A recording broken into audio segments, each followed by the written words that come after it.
দাদা বলছি দুর্গাপুজো উপলক্ষে কিছু চাঁদা দেবেন? এক মিনিট। আসসালামু আলাইকুম মাম্মি।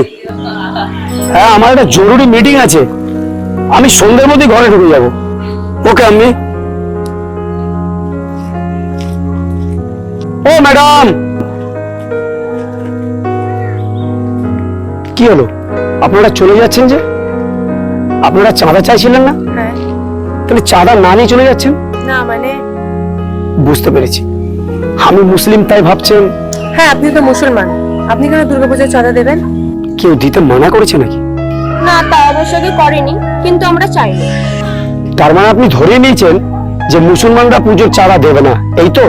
না, ঠিক তা নয়। আমার বাড়ির সামনে প্রত্যেক বছর দুর্গা পুজো হয়, ওদেরকে আমার কাছে চাঁদা চাইতে যেতে হয় না, আমি নিজে গিয়ে দিয়ে আসি এবং অন্য মুসলমান পরিবাররা তাদেরকে চাঁদা দেয়। পুজোর কদিন প্যান্ডেলে গিয়ে হিন্দু বন্ধুদের সাথে আমি দিব্যি আড্ডা মারি, খুব ভালো লাগে আমার। আমি মনেই করি না যে এটা অন্য ধর্মের ফেস্টিভ্যাল, আর আমার মনে হয় এটা মনে করা উচিতও নয়। ফেস্টিভ্যালকে ফেস্টিভ্যালের মতোই মানা উচিত। আমরা বিয়েতে যাই, জন্মদিনের পার্টিতে যাই, একে অপরের সাথে আনন্দ উপভোগ করি, তাহলে এই ফেস্টিভ্যালের সময় আমরা একে অপরের থেকে আলাদা হব কেন? আমার কিছু হিন্দু বন্ধুরা ঈদের দিন আমাদের বাড়িতে আসে, আর দশমীর দিন আমি ওদের বাড়িতে যাই। এটাই তো আমাদের দেশের ভালোবাসা, এটাই তো আমাদের দেশের একতা, ইউনিটি, যেটা আপনি কোনো দেশে পাবেন না। আমাদের দেশের প্রত্যেকটা মানুষই চাই একসাথে মিলেমিশে থাকবো, একে অপরের বিপদে পাশে দাঁড়াবো, কিন্তু কিছু মানুষ নিজের স্বার্থের জন্য এই আমাদের মধ্যে বিভেদ সৃষ্টি করার চেষ্টা করছে।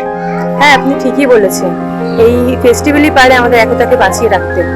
আর এই জন্যই বোধহয় ঈশ্বর ফেস্টিভ্যাল বানিয়েছে, যাতে আমরা একসাথে আনন্দ করতে পারি, একসাথে মিলেমিশে থাকতে পারি।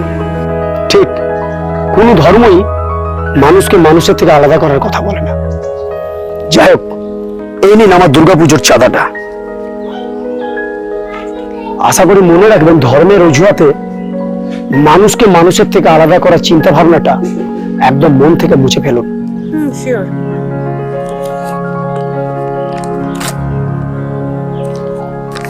Thank you.